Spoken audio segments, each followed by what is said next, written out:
दोस्तों, स्वागत है आपका अपने यूट्यूब चैनल में। आपका दोस्त जितेंद्र सिंह एक बार फिर से स्वागत करता हूं। और आज हम आपके एसएससी जीडी के जीके का टेस्ट चालू करेंगे।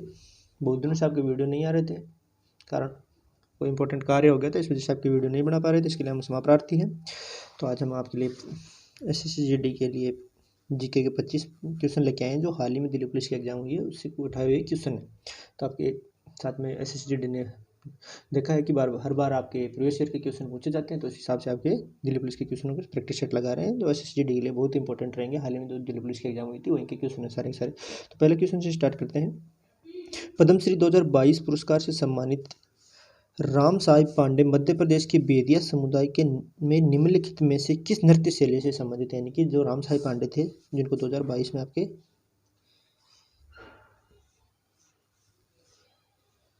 2022 में पद्मश्री से सम्मानित किया गया था, उनको नृत्य शैली से पूछ रहे हैं।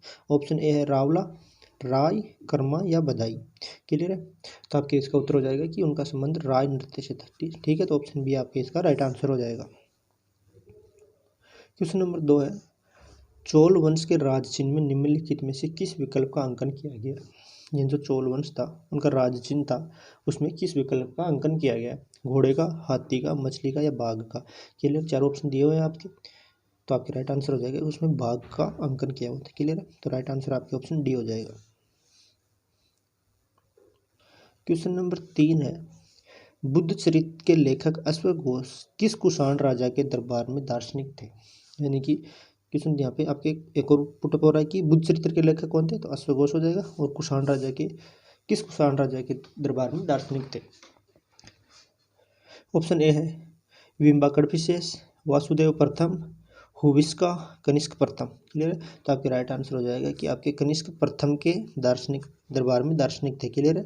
यानी कि अश्वघोष। तो राइट आंसर आपके ऑप्शन डी हो जाएगा। क्वेश्चन नंबर 4 है, रिक्त स्थान की पूर्ति करने के भारतीय संविधान के अंतिम व्याख्याकार कौन है? यानी कि भारतीय संविधान का अंतिम व्याख्याकार कौन है? नियंत्रक एवं मालिका परीक्षक, सुप्रीम कोर्ट, भारतीय राष्ट्रपति या अटॉर्नी जनरल? क्लियर है? तो आपके राइट आंसर हो जाएगा कि भारतीय संविधान के अंतिम व्याख्याकार सुप्रीम कोर्ट है। क्लियर है? तो ऑप्शन बी आपके राइट आंसर हो जाएगा। क्लियर है? क्वेश्चन नंबर 5 है, उत्तरी भारतीय राज्य हिमाचल प्रदेश के उत्तरी पूर्वी भाग में कौन सा स्थान लोकप्रिय रूप से शीत पर्वत के रूप में जाना जाता है? यानी ये आपके हिमाचल प्रदेश है और इसके उत्तरी पूर्वी भाग पूछ रहे हैं, यानी कि उत्तर और इसके पूर्वी भाग, यानी कि इस भाग में शीत पर्वत के रूप में जाना जाता है। कौन सा? स्पीति घाटी, पार्वती घाटी, संगति घाटी या आलो घाटी? क्लियर है? तो आपका राइट आंसर हो जाएगा स्पीति घाटी है इसको, यानी जो उत्तरी भाग में हिम के लिए जानी जाती है, शीत मरुस्थल के रूप में जाना जाता है पर्वत, वो आपकी स्पीति घाटी हो जाएगा। क्लियर है? तो पांचवें उत्तर का क्वेश्चन का आपकी राइट आंसर ऑप्शन ए हो जाएगा।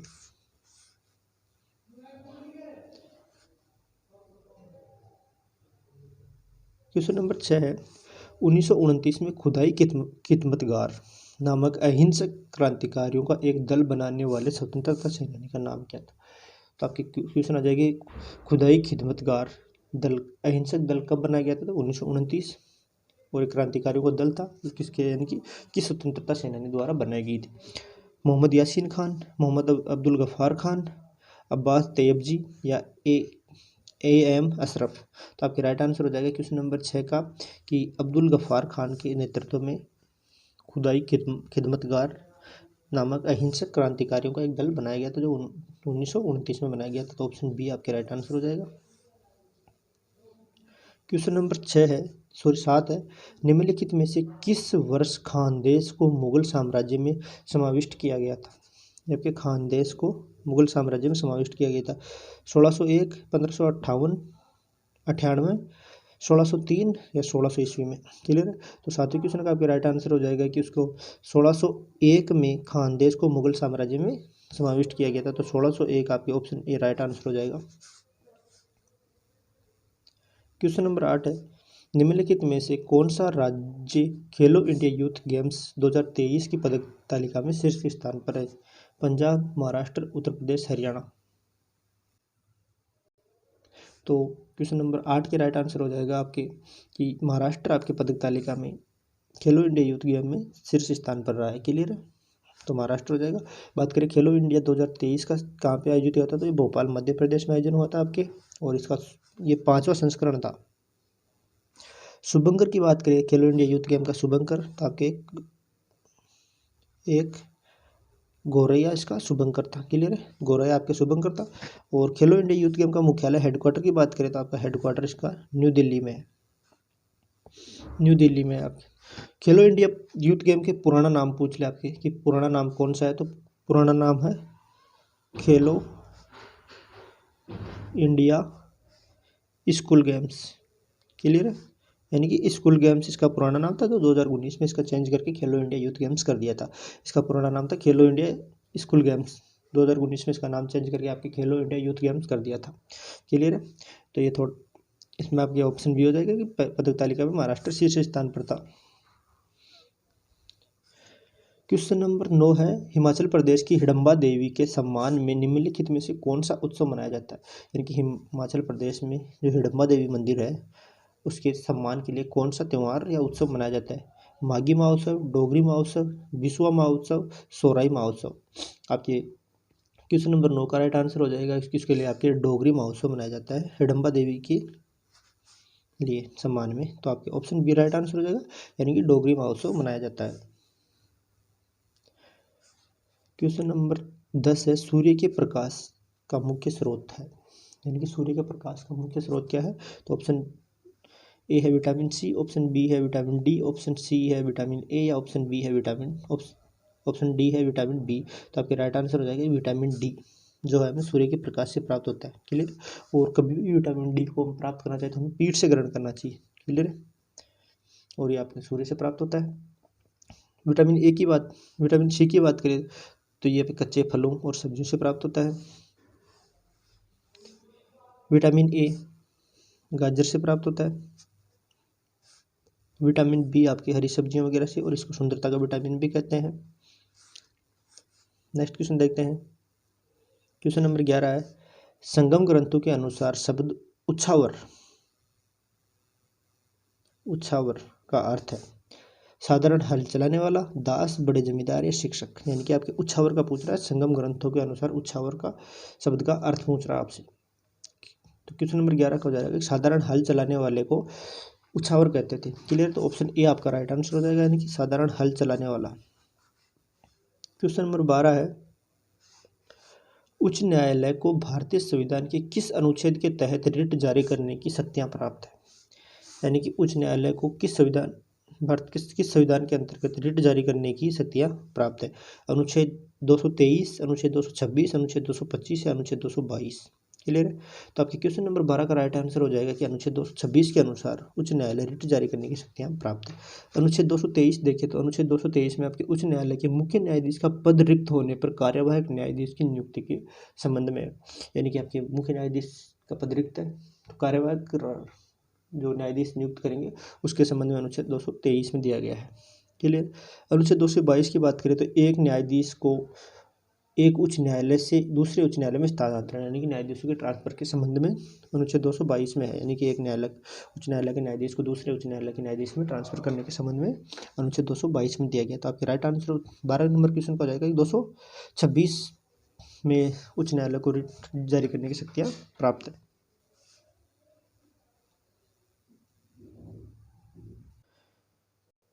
क्वेश्चन नंबर 13 है, पंडित अयोध्या प्रसाद किस वाद्य यंत्र से जुड़े हुए हैं।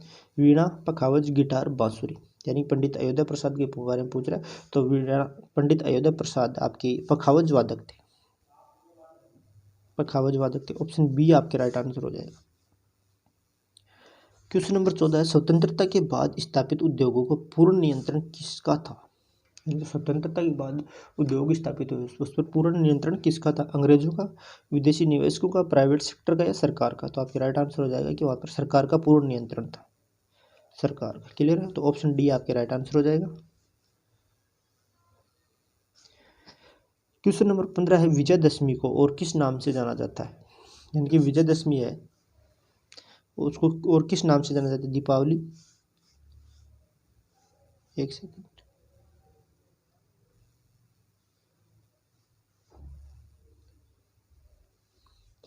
दिवाली, दशहरा, होली या गणेश चतुर्थी। तो आपके राइट आंसर हो जाएगा विजयदशमी को दशहरा के दिन से मन के नाम से जाना जाता है। क्लियर है। इस दिन भगवान राम ने रावण का वध किया था, इसलिए दशहरा मनाया जाता है, यानी कि ऑप्शन बी आपके राइट आंसर हो जाएगा। क्वेश्चन नंबर 16 है, भारत की वर्ष 2011 की जनगणना के अनुसार 2001 से 11 के दशक में हिंदू जनसंख्या वृद्धि दर कितनी थी, यानी आपके हिंदू जनसंख्या वृद्धि दर पूछ रहा है।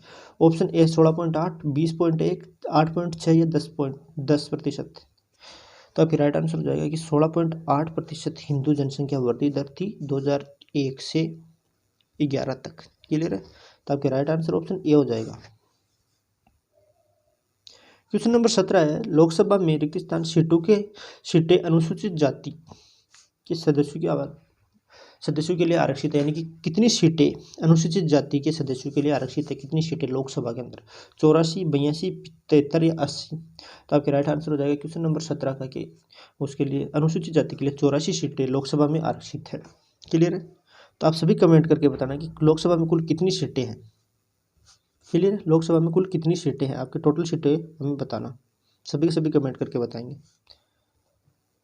नेक्स्ट क्वेश्चन है, किस सिंड्रोम के कारण कंधों के बीच एक मोटा कुबड़, एक गोल चेहरा और त्वचा का रंग गुलाबी या बैंगनी खिंचाव के निशान हो जाते हैं? कौन से सिंड्रोम के कारण?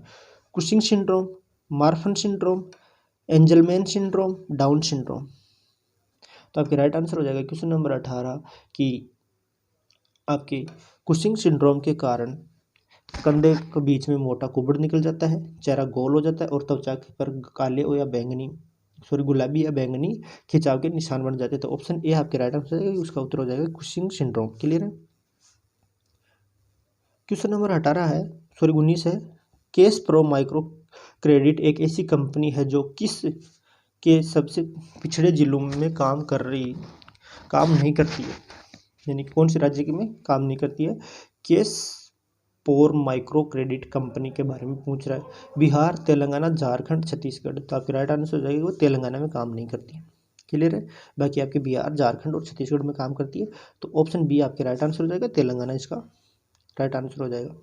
क्वेश्चन नंबर 20 है, निम्नलिखित में से किसे हरित क्रांति द्वारा प्रतिपादित किया गया था, यानी कि आपके हरित क्रांति द्वारा किसे प्रतिपादित किया था? सिंचाई के लिए भूजल का इस्तेमाल, सरकार द्वारा उपलब्ध कराए गए बीजों का इस्तेमाल, जैविक खाद का प्रयोग, अकार्बनिक खाद का प्रयोग। तो आपके राइट आंसर हो जाएगा क्वेश्चन नंबर 20 का कि इसमें आपके जैविक खाद का प्रयोग हरित क्रांति के द्वारा प्रतिस्थापित किया गया था। ऑप्शन सी आपके राइट आंसर हो जाएगा क्वेश्चन नंबर 20 का। क्वेश्चन नंबर 21 है, पंडित हरिप्रसाद चौरसिया रिक्त स्थान के विश्व प्रसिद्ध प्रतिवादक थे, यानी कौन से वाद्य यंत्र के प्रतिवादक थे? तबला, सितार, बांसुरी, सरोद। क्लियर है। ये क्वेश्चन एक नॉर्मल सा क्वेश्चन है, सभी को पता होना चाहिए इसका आंसर। तो आपके पंडित हरिप्रसाद चौरसिया क्वेश्चन नंबर 21 का राइट आंसर हो जाएगा आपके कि वह थे बांसुरी वादक। क्लियर है। क्वेश्चन नंबर 21 का आपके राइट आंसर हो जाएगा बांसुरी वादक थे हरिप्रसाद चौरसिया। क्लियर है। तो राइट आंसर आपके ऑप्शन सी हो जाएगा। क्वेश्चन नंबर 22 है, महिला राष्ट्रीय खेल महोत्सव यानी कि national sports festival for women किस वर्ष शुरू किया गया था, यानी कि राष्ट्रीय महिला खेल है वो किस वर्ष महोत्सव है, किस वर्ष शुरू किया गया था? 1974, 1976, 1970 या 1975। तो आपके राइट आंसर हो जाएगा क्वेश्चन नंबर 22 का कि वह 1975 में शुरू किया गया था। क्लियर है। राष्ट्रीय महिला खेल महोत्सव तो 1975 में शुरू किया गया था। ऑप्शन डी आपके राइट आंसर हो जाएगा। क्वेश्चन नंबर 23 है, साख नियंत्रण निम्नलिखित में से किस उपाय के लिए सुविकसित मुद्रा बाजार की आवश्यकता है? खुला बाजार परिचालन, बैंक दर नीति, गुणात्मक उपाय या परिवर्तनीय कोष अनुपात। क्लियर है। तो आपके ऑप्शन 23 का राइट आंसर हो जाएगा कि ऑप्शन ए राइट आंसर हो जाएगा, खुला बाजार परिचालन, साख नियंत्रण निम्नलिखित में से किस उपाय के सुविकसित मुद्रा बाजार की आवश्यकता है? तो ऑप्शन ए आपके राइट आंसर हो जाएगा। क्वेश्चन नंबर 24 है,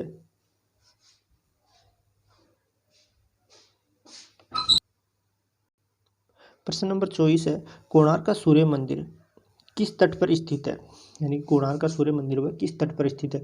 बंगाल की खाड़ी, लाल सागर, अरब सागर या हिंद महासागर। तो आपके राइट आंसर हो जाएगा कोणार्क का जो सूर्य मंदिर है वो आपकी बंगाल की खाड़ी के तट पर स्थित है। क्लियर है? तो ऑप्शन ए आपके राइट आंसर हो जाएगा। आज का लास्ट क्वेश्चन है 25वां क्वेश्चन। थोड़ा सा इसको जूम इन कर लेते हैं तो सारा क्वेश्चन आपको सही से दिखाई दे जाएगा। क्लियर है? अब सही से दिखाई दे रहा होगा आपको। निम्नलिखित नीचे ओजोन परत के बारे में कुछ कथन दिए गए हैं, तो जिनके बारे में कथन एक है, ये समताप मंडल में स्थित है। सही है, कथन एक सही है। कथन बी है, क्लोरोफ्लोरोकार्बन CFCS ओजोन छिद्र के लिए जिम्मेदार है। ये भी सही लग रहा है आपको। ऑप्शन सी है, कथन सी है, ओजोन परत पृथ्वी की सतह से लगभग 15 से 30 किलोमीटर की ऊंचाई पर पाई जाती है। ये भी कथन सही है। कथन चार है, ओजोन परत में अब और सुधार होने की उम्मीद नहीं है। ये थोड़ा सा हमें गलत लग रहा है, तो आपके तीनों कथन राइट है। तो आपके ऑप्शन के अनुसार हो जाएगा उत्तर कि ऑप्शन ए है केवल कथन 1 2 3, केवल कथन 2 3 4, केवल कथन 1 2 या केवल कथन 2 3 4। तो इसके राइट आंसर हो जाएगा कि केवल कथन 1 2 3 आपके राइट है, बाकी चौथा कथन आपकी राइट नहीं है, क्योंकि ये पूछ रहा है कि और सुधार की उम्मीद नहीं, अभी भी और सुधार की उम्मीद है ओजोन परत में। तो क्लियर है? तो ऑप्शन ए आपके राइट आंसर हो जाएगा। ये थे आपके SSC GD के लिए practice set. SSC GD, Delhi police, RPF, हाल ही में जो रेलवे की कोई भी वैकेंसी आने वाली है उनके लिए, और ऐसी वैकेंसी जो स्टेट लेवल वैकेंसी जिनमें आपके स्टैटिक जीके से संबंधित क्वेश्चन पूछे जाते हैं, उन सभी के लिए सेशन इंपॉर्टेंट है। तो एक बार अगर हमारे द्वारा बताई गई जानकारी अच्छी लग रही है तो हमारे चैनल को लाइक और सब्सक्राइब कीजिए, तो अपने दोस्तों के साथ ज़्यादा से ज़्यादा शेयर कीजिए। मिलते हैं नेक्स्ट वीडियो के साथ। जय हिंद, जय भारत।